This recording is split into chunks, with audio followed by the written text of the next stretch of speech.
집에서 아이들이 정말같지 않게 갑자기 부모에게 친근함을 표현하거나 또는 애교를 부리거나 과한 애정을 부릴 때는 뭐가 있는 거죠?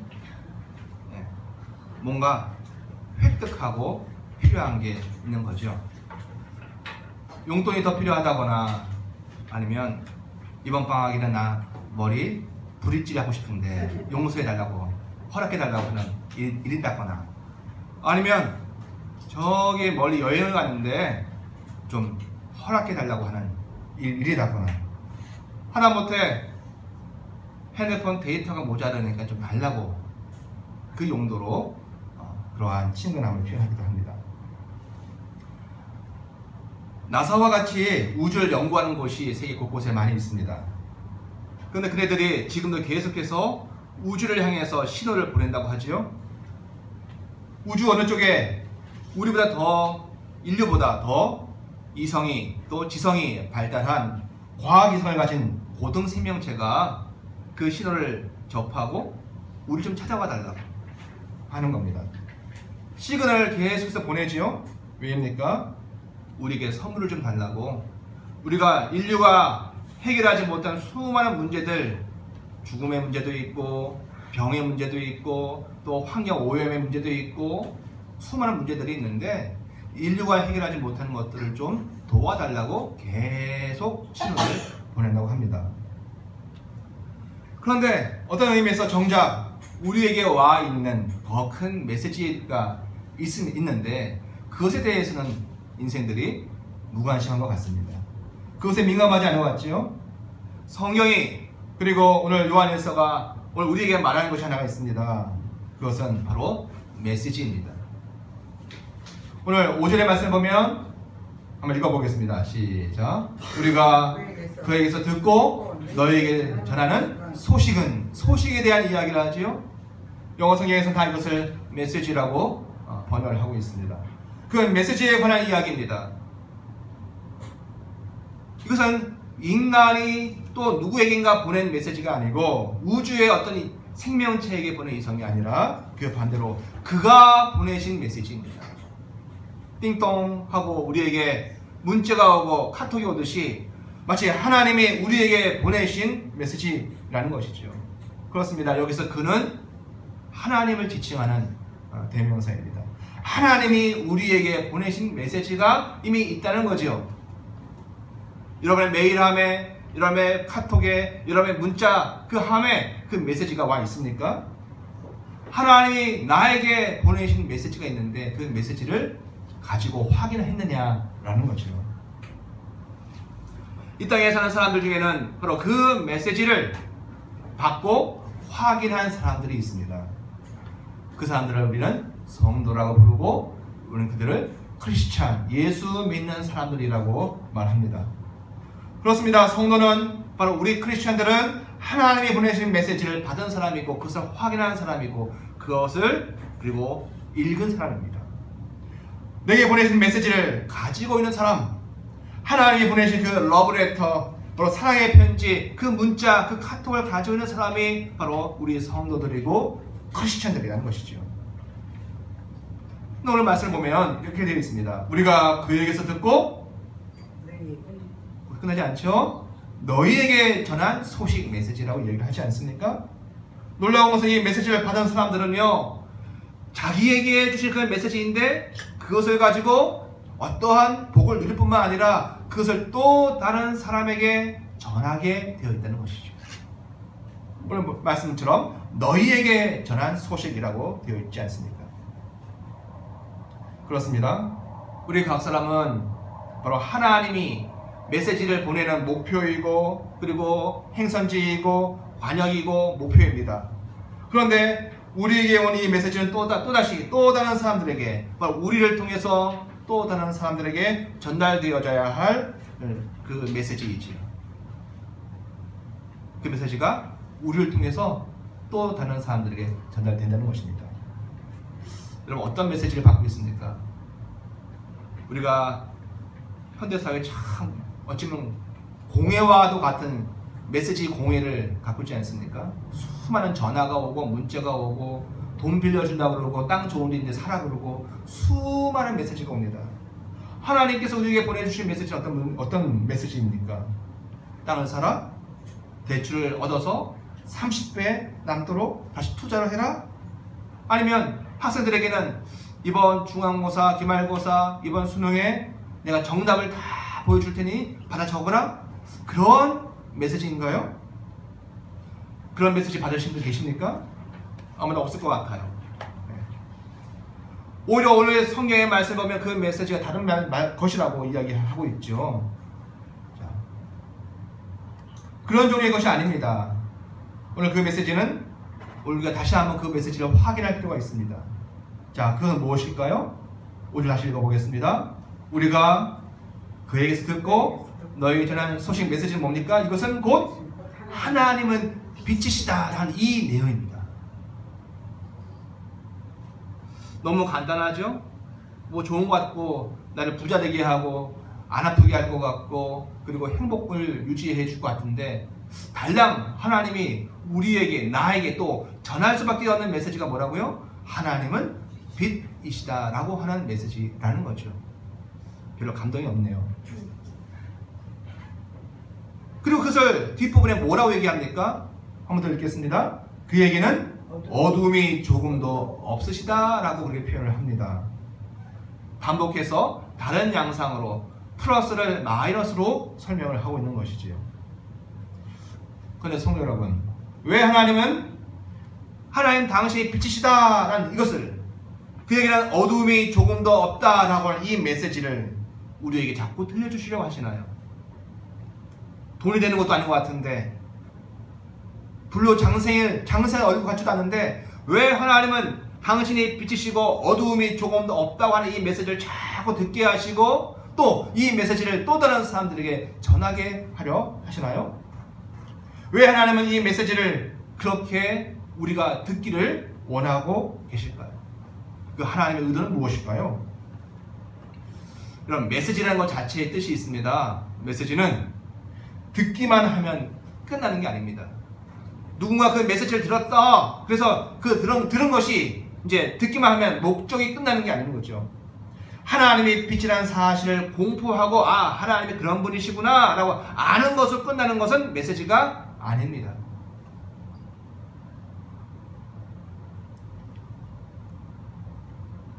인간과 다른 하나님의 모습을 소개하는 것 자체가 메시지의 목적은 아니죠. 마치 이런 겁니다. 우리가 사업을 하러 만나자마자 딱 인사하면서 딱 명함을 건넵니다. 그런데 사업을 하고 사회관계 속에서는 딱 인사를 하면서 난 누구입니다 라고 명함을 건네죠. 왜 건넵니까? 자기를 소개하면서 그냥 난 이런 사람이야 라고 자랑하는 것이 아니라 그를 건네면서 새로운 일을 도모하려고 새로운 일을 시작하려고 자기가 누구인지를 소개하는 것이죠.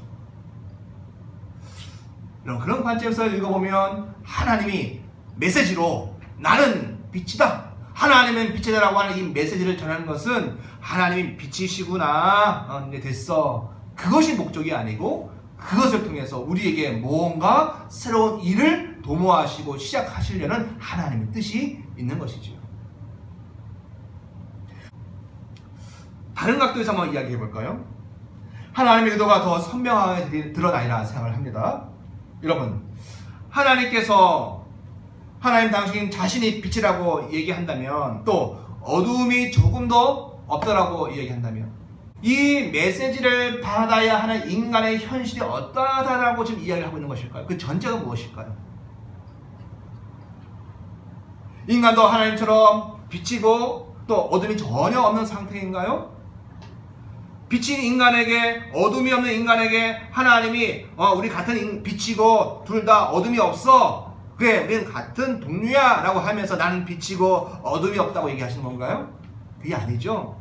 이게 메시지라고 하는 사실 기억하시면서 하나님이 나는 빛이다 라고 인간에게 사람에게 전하게 하시고 또 듣게 하시는 이유는 바로 사람은 빛이 아니고 어둠을 가지고 있다는 이야기가 되는 겁니다. 모든 인생이 어두움에 갇혀 있다는 것이죠. 그 사람이 어둡다라는 말은 어떤 면에 인식이 되어지지 않는다는 것이죠. 예전에 저희 어릴 적만 하더라도 놀러 가면은 이런 개울가나 그런 데에서 고기를 구워 먹었습니다. 어디 구워 먹으면 맛있어요? 돌판에 구워 먹으면 맛있죠. 그런데 때로는 슬레트, 성면이 가득 들어있는 슬레트에다가 팍팍 씻어가지고 깨끗하다고 해가지고 거기다가 고기를 구워 먹은 적도 있습니다. 맛있죠? 맛있게 잘 먹었습니다. 그런데 어떤 것이 안 떼졌어요? 과학적인 이성이 떼어지지 않아서 그 슬레트에는 성면이 가득 있다는 것을 알지 못하고 그냥 먹은 겁니다. 옛날에는 손 안 씻고 먹었어요. 아프리카나 동남아시아나 제3국에 가가지고 WHO 직원들이 하는 일은 뭐냐 하면은 다른 게 아니라 손 씻는 것부터 시작합니다. 하도 안 씻으니까 향기 나고 그리고 재미있는 거품이 나는 비누를 막 배급을 해줍니다. 왜? 손 씻으라고. 그러면 질병이 뚝뚝 떨어집니다. 그전에 그걸 몰랐어요. 과학적 이성이 없을 때에는 그냥 더러운 손으로 만져도 화장실 갔다 와서 그냥 먹어도 손으로 만져 먹고 그러야 했습니다. 그런데 과학적 이성이 띄고 나니까 인식이 열리니까 어둠이 열리니까 계몽이 되니까 그런 거 안 하더라고요.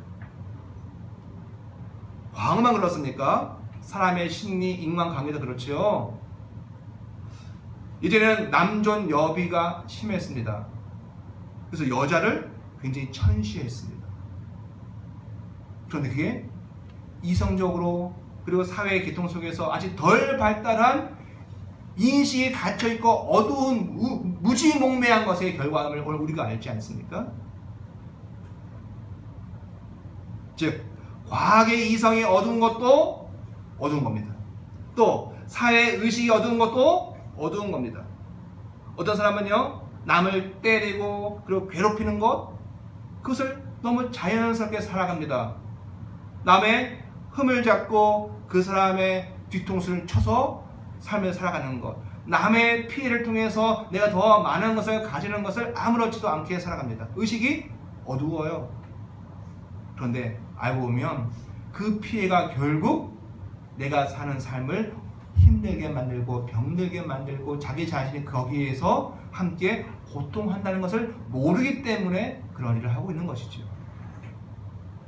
자식을 키워도 마찬가지입니다. 내 자식, 내 소유라고 여깁니다. 아직 인식이 덜 띄인 거죠. 계몽이 안 된 겁니다. 나와 분리된 자식을 독립적인 인격으로 대우하지 못하는 것은 아직 어둠 가운데 갇혀 있는 것이죠. 이렇게 어둠 속에 있다는 것은 결국 인식이 막혀있고 잡혀있고 갇혀있다는 것을 이야기합니다. 성경 전체에서는요 우리 인간의 모습을 이렇게 얘기합니다. 지금까지 과학이 우리의 눈을 뜨게 하고 인문학이 우리의 눈을 뜨게 하고 철학이 우리의 눈을 뜨게 하지만 그 모든 것을 포함해서 하나님은 인간이 영의 문까지 영의 눈이 아직도 어둡고 그리고 갇혀있다라고 얘기를 하지 않습니까? 이런 말 들어보지 않습니까? 갈 바를 알지 못한다. 보아도 보지 못하고 들어도 듣지 못하는 상태다. 또 사망의 음침한 골짜기를 다니고 있다. 그런 이야기를 우리 성경 여기저기서 듣고 있습니다. 심지어 하나님을 떠난 인생을 마귀의 자녀라고까지 성경은 지칭하고 있습니다. 한 번 죽는 것은 정해진 것이요 그 후에는 심판이 있다라고 하는 그게 말하는 어떻게 보면 암울한 미래가 우리 앞에 주어져 있다는 것을 우리는 말씀을 통해 보고 있지 않습니까? 그래서 그렇게 어둡게 살아가다 보면 수없는 잘못된 선택과 잘못된 삶을 살기에 마련인 우리의 삶을 성경은 또다시 어둡다라고 암흑이다라고 말하고 있죠. 그렇습니다. 하나님께서 하나님 자신을 빛이라고 천명하신 이유가 거기에 반해 인생은 어둠이고 또 어둠 속을 걷고 있기 때문입니다. 그러하기에 이 사실을 메시지로 인생들에게 전하신 이유는 놀리시기 위함입니까? 단지 차별성을 이야기하기 위해서예요? 아니죠. 어둠에 갇혀있는 인생을 도와주시려고 하시는 거예요. 우리가 과학을 알고 인문학을 알고 책을 읽어가면서 철학을 알아가면서 삶을 좀 더 빛 가운데 살아가는 것처럼 하나님을 접하면서 그분과 교제하면서 죽음 이후의 문제까지도 우리는 알아가고 약속을 받아가면서 모르는 상태에 가는 것이 아니라 약속을 받고 답을 받아 살아가는 인생이 되어지는 것이죠.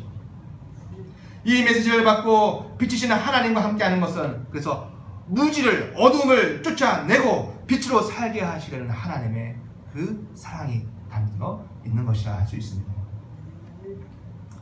여러분, 이 땅에서 살 때에도 사람과 사귈 때에도 비슷한 일을 겪는데요. 어떤 사람은 자기 실력, 자기가 지금까지 무엇을 해와서 해온 경력, 커리어, 그리고 자기가 가지고 있는 돈이든지 건물이든지 자꾸 이야기하는 사람이 있습니다. 그걸 막 소위 떠버리고 하는 사람이 있어요. 이런 사람의 대부분은, 거의 대부분입니다. 사실은 대부분은 뭐예요? 자기 자랑질을 하고 있는 것이죠. 거기서 더 나가면 이제 갑질이 되어지는 겁니다. 나 이렇게 잘났다. 난 너와 달라. 태생부터 달라. 라고 하는 것이죠. 삶의 수준이 다르다라고 자기가 가지고 있는 것을 막 자랑합니다. 사람들을 깔보고 무시하기 위해서, 근접하지 못하도록 하기 위해서, 저 사람들로 하여금 비굴하게 만들기 위해서 자기가 남과 다르다는 것을 계속 이야기하는 경우가 있습니다. 나쁜 사람이죠. 그런데 흔하진 않지만 자기가 누구인지 말로 또 행동으로 보여주는 경우가 또 있습니다.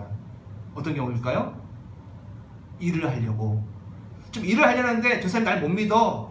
내 가치를 잘 못 알아봐. 그럼 어쩔 수 없이 함께 일을 해야 되기 때문에 나를 소개하고 내가 가지고 있는 지식이든 또 배움이든 인맥이든 자꾸 이야기하게 되어져 있죠. 이 두 개를 구분하는 게 참 쉽지가 않습니다.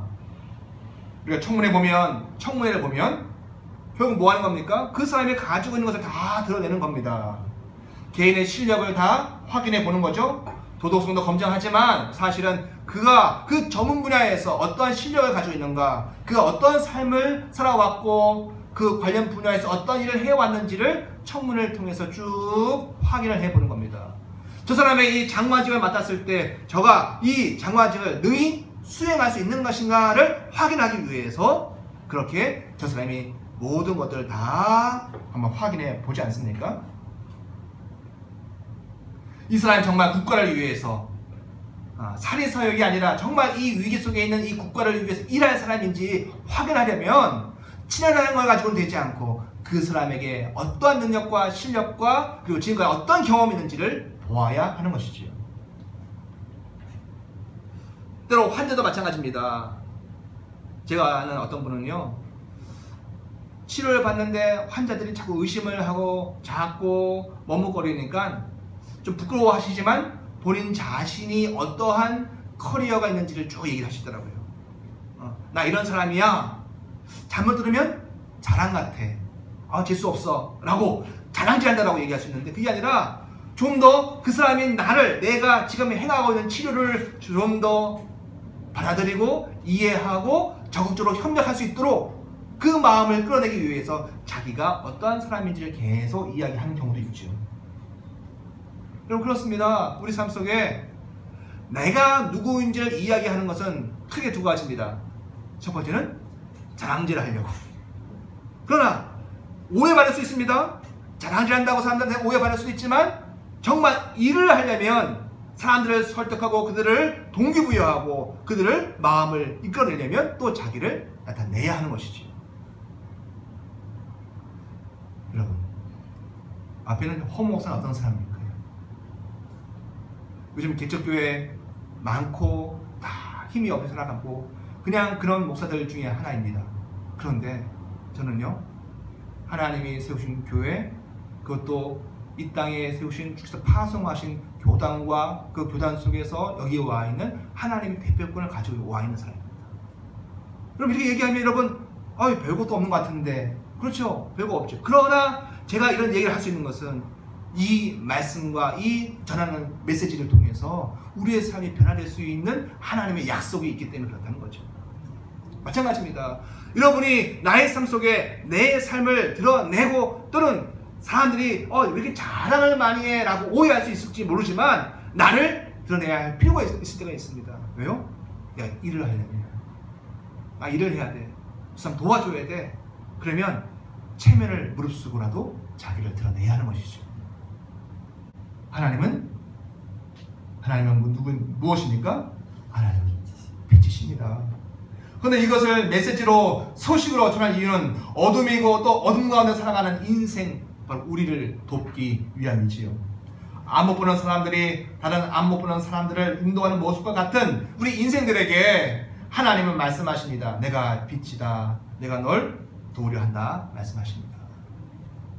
우리가 복음서를 쭉 읽다 보면요, 마태, 마가, 누가, 요한 쭉 읽다 보면 예수님께서 특별히 기적과 이적을 행하심에도 불구하고 특별히 안 못 보는 사람들을 고치시는 기적이 꽤 많이 나옵니다. 그 어둠에 갇힌 인생들을 향하여서 눈을 뜨게 하시고, 요즘으로 따지면 개안 수술을 한 것 같은데 보게 하십니다. 그런데 하나님은 이렇게 말씀하십니다. 단순히 보는 것이 중요한 것이 아니라 사람들이 걸어다니고 나무를 보고 사물을 구분할 수 있는 것이 중요한 것이 아니라 그 넘어서 하나님이 그 기적과 이적을 행하신 이유는 하나님이 빛이심을 보여주는 거예요. 너희가 사물을 보느냐? 정말 본다면 나 예수가 누구인지를 보아야 한다는 거예요. 보았는데 내가 누구인지를 보지 못하면 그것은 참으로 안타까운 일이다 라고 얘기하시는 것이죠. 그러나 소경이라 할지라도 안 못 보는 자라 할지라도 그가 예수가 누구인지를 보고 안다면 그는 복된 자라고 말씀을 하시는 것이 아니십니까? 그런 겁니다. 하나님이 내 안에, 또 내가 하나님 안에 있다는 것. 예수 믿는 건 이걸 경험하는 겁니다. 하나님 어디 계세요? 하늘에 계신 하나님이 이제는 내 안에 계십니다. 또 내가 어디 안에 있어요? 하나님 안에 거하는 거죠. 이게 결국 사귐입니다. 내가 하나님 안에만 있는 것이 아니라 하나님도 내 안에서 그분의 속속을, 또 그분도 나의 속속을 다 알고 서로 느끼고 아는 것, 그것이 사귐입니다. 그러니까 인간관계도 마찬가지죠. 그냥 얼굴 보고 인사하고 그러면 사귐이 아닙니다. 그 사람을 내 마음에 한번 담아봐야 되겠죠. 또 내가 그 사람 안에 담겨져야 되기도 합니다. 그래야 비로소 사귐이 일어납니다. 그 마음 안에 들어가서 그 사람이 왜 그렇게 살아가는지, 왜 그렇게 힘들어하는지 느껴보고, 또 나도 그렇게 역임을 당하고, 그럴 때 비로소 진정한 사귐이 있고 친함이 일어나는 것이죠. 안지 10년이 넘고 20년이 넘고 또 같이 산지 오래되어져도 서로 마음에 담고 마음에 담기는 일이 없으면 멀뚱멀뚱합니다. 헤어져도 보고 싶지도 않고요. 그냥 멀뚱멀뚱합니다. 근데 안지 얼마 안 됐어요. 근데 그 사람을 마음에 담아봤어요. 또 내가 그 사람 안에 담기렸어요. 그럼 보고 싶습니다. 사람이. 그 사람이 나를 알아주니까, 내가 그를 아니까 그 안에 기쁨이 일어나는 것이죠. 한번 담아보시기 바랍니다. 힘들죠? 자식도 담기 힘들고, 아내도 담기 힘들고, 남편도 담기 힘들고, 남을 내 안에 담는다는 것은 기본적으로 고생입니다. 그런데 한번 담아보시면 새로운 일들이 열려지죠. 마찬가지입니다. 신앙을 한다는 것은 하나님 거리감을 두고 너 예배에 왔으니까 예배드리고 간다가 아니라 하나님을 내 안에 담고 내가 하나님 안에 담아서 하나님의 마음을 내가 알고 내 마음을 하나님이 알아주시는 거죠. 이것이 진정한 사귐이고 코이노니아이고 교제입니다. 하나님 안에 있다? 그런데 아까 하나님 뭐라 그랬어요? 빛이시다. 그러니까 우리가 어디 안에 거하는 거예요? 하나님 안에 있다는 것은 빛 안에 거하는 거죠. 당연하죠. 논리적으로 이거 맞습니다. 내가 하나님 안에 있다는 것은 하나님이 빛이 되어지면 내가 빛 안에서 살게 되어져 있다는 겁니다.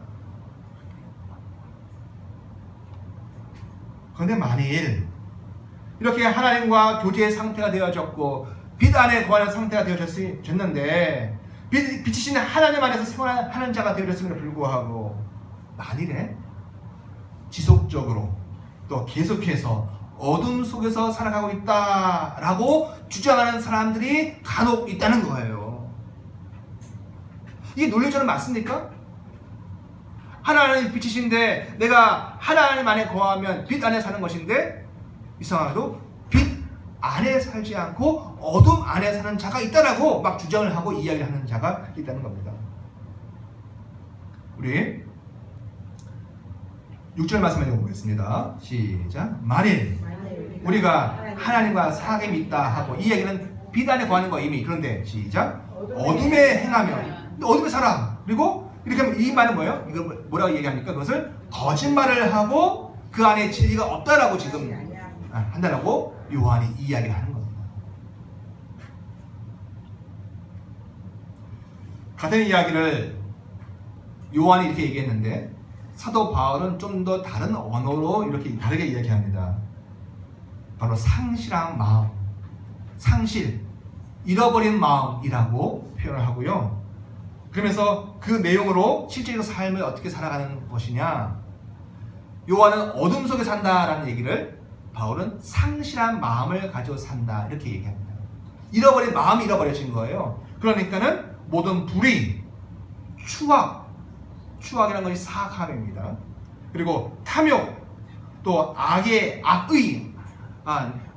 대한 욕구, 그리고 시기, 살인, 분쟁은 다툼이고요. 또 사기치는 거, 악독, 수군, 비방, 남을 중상모략하는 거, 또 하나님께서 미워하시는 자, 또 능욕하시는 자. 능욕한다는 것은 뭐냐면 뻐기고 거만하고 무례한 그런 삶을 얘기하는 겁니다. 또 교만한 자, 자랑하는 자, 악을 도모하는 자. 악을 도모한다는 게 영어에서는 악을 막 생성하고 발명하는 것을 악을 도모한다라고 이야기합니다. 또 부모를 거역하는 자, 우매한 자는 것은 영적으로 이해력을 갖지 못하는 걸 얘기하는 거고요. 배약하는 자, 배신한다는 뜻이죠. 그래서 약속을 유지하지 못하는 자, 또 무정한 자, 없을 무자, 우리 성경 없을 무자에다가 애정할 때 정자 쓴 거예요. 그래서 본성적으로 있어야 할 애정이 없는 것, 관심이 없는 것, 그것도 다 어둠 속에서 상실한 마음 가운데 살아간다라고 얘기합니다. 또 무자비한 자까지 얘기하시죠. 그러니까 바울의 언어와 요한의 언어가 좀 다릅니다만, 요한은 어둠 속에 산다라는 것을 바울 이런 상태로 살아간다는 거예요. 내가 하나님과 사귐을 갖고 있다. 그분이 빛이신데 실제 삶의 이러한 지금 바울이 이야기한 이 여러 가지 악하고 정말 나쁘다고 우리가 스스로 이야기해서 이런 삶을 살아가는 것, 어둠 속에서 살아간다. 그런 자가 있다? 라고 지금 말하고 있는 것이죠.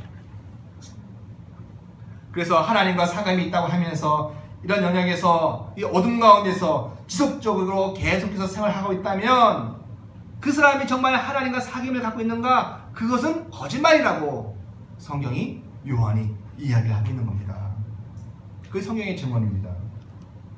그럴 때 어떤 사람이 이렇게 이야기합니다. 아니 내가 거짓말하는 게 아니라 오히려 하나님이 거짓말한다고 얘기하는 거예요. 어떤 사람은. 무슨 말인가 하면 내가 하나님과 사귐을 갖는데 나를 온전하게 빛의 상태로 바꿔주지 못하고 나를 내어주지 못하고 나를 여전히 어둠 속에 살게 하는 걸 보니까 하나님에게는 그런 능력이 없거나 모자란 분이시구나. 하나님이 전능하지 않구나. 그런데 나한테 이렇게 얘기하시니, 하나님이 전능하시라고 얘기하니 하나님은 거짓말장이야 라고 이야기하는 거죠. 그럼 누가 거짓말할까요? 둘 중에 하나는 거짓말하는 건데 진짜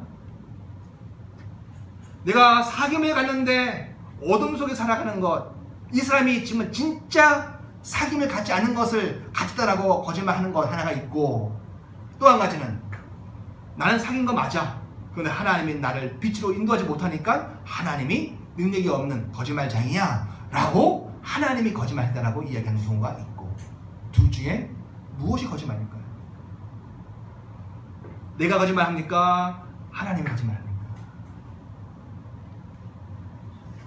그럼 왜 이런 일이 일어날까요? 분명히 나는 하나님과 사귀었는데 여전히 삶은 어둠 속에 살고 있는 그런 사람이 실제 있거든요. 왜 그럴까요? 어떤 사람은 삶의 변화가 일어나서 매일같이 바뀌는 삶, 빛 안에서 사는 삶이 있는데 어떤 사람은 여전히 과거의 모습을 그대로 살고 어둠 가운데 사는 어둠 속에서 생활하고 있다면 누가 왜 이런 일이 일어나고 있을까? 여러분, 기독교의 진리를 이 시간 잠깐 선포하려고 합니다. 자, 눈을 뜨십시오. 중요한 시간입니다. 사랑하는 성도 여러분, 여기에 기독교의 진리가 있습니다. 성도의 우리가 하나님 안에서, 다시 말해 빛 안에서 생활한다는 것은 하나님과 사귐을 갖는 거죠. 근데 여기 이런 일이 있습니다. 진정으로 하나님과 사귐이 일어나면 나라고 하는 사람이 죄 가운데 있을 수밖에 없는 현실을 그대로 인정하게 된다는 겁니다. 진정한 사귐은 내가 죄인이구나 라고 자기의 문제를 발견하게 되어지는 거예요. 나도 죄인이고 이 세상도 죄악으로 가득 차 있는 것을 인정하게 된다는 얘기이지요. 아까 어둠은 뭐라고 그랬습니까? 어둠이라는 것은 새로운 지식과 알미 막혀 있는 것, 그냥 자기만 좋으면 된다라고 하는 과학적 이성이든지 인문학적 이성이든지 자꾸 열려야 되는데 그것이 막혀 있는 게 어둠입니다. 더 나아가서 하나님에 대해서, 죽음에 대해서, 또 부활에 대해서, 심판에 대해서, 영원한 삶에 대해서 전혀 무지하고 있다면 그것은 어둠이에요. 그 어둠 가운데 살고 있느냐라는 것이죠. 그런데 진정한 하나님과 빛이신 하나님을 만나면 난 지금까지 제대로 살아왔어, 열심히 살아왔어 라고 하지만 그 찬란한 빛 앞에서 내 무지와 내 어둠을 발견하기 때문에 나는 죄인이구나를 알게 되신다. 똑같은 사람, 그냥 도토리 키재기끼리 모여서 살면 아무 문제가 없어요. 그런데 의식이 높고 좀 다른 삶을 살면 내가 이렇게 살면 안 되겠구나, 내가 좀 여기 이런 부분에서는 어둡구나를 깨닫게 되어지죠. 하물며 빛이신 하나님, 빛 자체이신 하나님을 만나면 우리는 압니다. 내가 이렇게 살면 안 되는데 이게 참 인생을 허비해왔구나, 내 인생을 참으로 제대로 사용하지 못했구나, 과거에 얽매여 있고 그리고 스스로의 연약함에 붙들려 있고 상처에 붙들려 있는 자기의 모습을 보면서 내가 여전히 어둠에 빠져 있구나를 알게 되어지는 게 있다고요. 그럼 어떻게 돼요? 하나님 나를 도와주세요가 나와요. 그 다음에 이것이 인생들이 나름 좋은 것이니까 하나님의 것이라고 생각하는 것과는 차이가 있는 겁니다. 세상에는 많은 치유가 있습니다. 힐링센터가 많습니다. 상담을 받고 또 심리학적인 접근을 받고 하면 마음에 과거의 상처가 치유되기도 하고 회복이 되기도 합니다. 그런데 그것과 다른 거예요. 그는 아픈 곳을 일단 못 아프게, 안 아프게 해줄 수 있는데 근본적인 치유해주지 않습니다. 기독교의 복음은 어디서 들어갑니까? 일단 잽니다. 도려냅니다. 골마인 것을, 그것을 후벼 팝니다. 병원 가면 상처 입을 때 간호사들이 좀 못됐어요. 빨간 약을 가지고 그냥 살살 바르지 않게 묻히지 않고요, 후벼 팝니다. 그죠? 골문 것 그리고 상처 있는 것을 후벼 파가지고 속속들이 거기다가 이 빨간 약을 들어 밀지요. 하나님이 우리를 향하신 새로운 인생을 살게 하시는 것은 이겁니다. 그냥 덕자가 아니에요. 상처 이제 다 나았다 그냥 해주는 게 아니라 우리가 가지고 있는 이 어둠을, 그것을 온전하게 미치지 못하고 관여를 못 맞춘 것이 죄인데 그 죄의 문제를 이렇게 발각해 하십니다. 내가 죄인이구나, 내가 죄인이구나, 내가 하나님의 그 온전한 빛 가운데 비춰 봤을 때 난 정말 죄인이구나를 알게 하시는 것이죠. 참 하나님과의 사귐에서는요, 치유나 위로가 먼저 오지 않아요. 중요한 얘기입니다, 여러분. 인간에게서는 스스로 손을 찾거나 영혼을 완성할 힘이 없기 때문에, 목표에 도달할 수 없기 때문에, 벗어날 수 없기 때문에, 영원성을 가질 수 없기 때문에 죄된 자신의 현실을 고백하게 되어집니다. 하나님의 빛 앞에서 나는 정말 미치지 못하고 도달하지 못하는 관악에서 벗어난 인생을 살고 있었습니다라고 자신의 그 모습을 죄라고, 종교적인 언어로 죄라고 이야기하면서 내가 죄인입니다라고 말하게 되어집니다. 이것이 세상이 주는 심리학이나 상담학이나 문제 해결 방식과는 전혀 다른 접근 방식이죠. 이 인정하는 것, 사실과 현상, 이 현실에 대해서 제대로 인정하는 것이 정말 중요합니다. 그냥 덮으면 곰습니다. 올바른 하나님과의 사귐이 시작되었다면 이 인정을 하셔야 하는 것이죠. 이 고백을 하게도 되어집니다. 그리고 이 고백이 있어야 그제서야 하나님이 일하십니다. 우리가 나 아파요, 나 병들었어요 라고 인정하고 병원 가야 치료를 받을 수 있는 것처럼, 하나님 앞에서 나 멀쩡해요 라고 얘기하면 하나님 우리를 못 다루십니다. 치료를 못 하십니다. 하나님 나 아파요, 나 문제가 있어요, 나 인생을 참 이렇게 살게 난 후회돼요 라고 눈물 흘리면서 하나님 앞에 고통하는 그 죄의 고백, 죄라는 종교적 용어예요. 종교적으로 내가 하나님 앞에 죄인이라고 고백할 때 그래서야 하나님이 그래, 그것을 위해 내가 너를 한번 고쳐보겠다라고 오시는 것이죠. 내가 인생을 잘못 살았습니다. 아니, 나와 세상은 원래 그렇게 밖에는 살 수밖에 없는 운명에 갇혀 있습니다. 나와 인간의 힘으로는 참과 선과 그리고 영원한 생명에 도달할 수 없습니다 라고 자기가 죄된 이 현실과 현상을 그대로 사실대로 인정하게 될 때, 그때 뭐가 일어납니까? 하나님의 아들 예수 그리스도의 피가 효력을 발휘합니다. 그때 우리를 깨끗게 하십니다. 하나님은 우리가 죄인인 것을 드러내게 하시는 것 자체가 목적이 아니고, 그래야만 치료하시고, 그래야만 정확히 하시고, 그래야만 새로운 존재로 우리를 바꾸어 주시기 때문에 그렇습니다. 그러니 하나님과의 사귐이 깊어지면 깊어질수록 우리가 하나님의 지극히 높으신 그 뜻과 기준에 도달하지 못하고 있는 자신의 모습, 그리고 하나님의 온전하심과 연결되어지지 않는 종교적인 죄된 모습을 보게 되어져 있죠. 우리가 병원 가서 엑스레이로 찍으면 보이는 게 있습니다. 근데 의사분이 MRI나 CT를 찍자고 그래요? 왜? 엑스레이를 가지고 보이지 않는 게 있기 때문에 그렇습니다. 그러면 돈을 들이든 보험을 활용하든 다음 걸 하죠. 그러면 보이는 게 있습니다. 그러면 치료를 또 할 수 있는 것이죠. 여러분, 하나님과 사귐을 갖고 계십니까? 그 사귐이 깊어지면 이제 엑스레이가 아니라 이제 MRI와 CT로 자기가 어떠한 자인지, 어떠한 현실을 가지고 있는지, 어떠한 모습 속에 있는지, 엑스레이로는 보이지 않던 암덩어리가 내 여기저기에 숨어 있는 것을 보게 되어져 있습니다. 그래서 하나님과의 사귐이 깊어지면 깊어질수록 또다시 고백하는 뭘까요? 나는 죄인입니다. 이거 고백하게 되죠. 그때 비로소 우리 주 예수 그리스도의 그 보혈의 피가 우리 숨어있는, 그래서 웬만해서는 고칠 수 없고 만져질 수도 없었던 그것을 만지시고 치료하십니다. 드러내면 해결하십니다. 그리고 그 고백과 함께 하나님께서 주시는 빛의 영역이 우리 속에 더 많이 들어오게 되어지죠.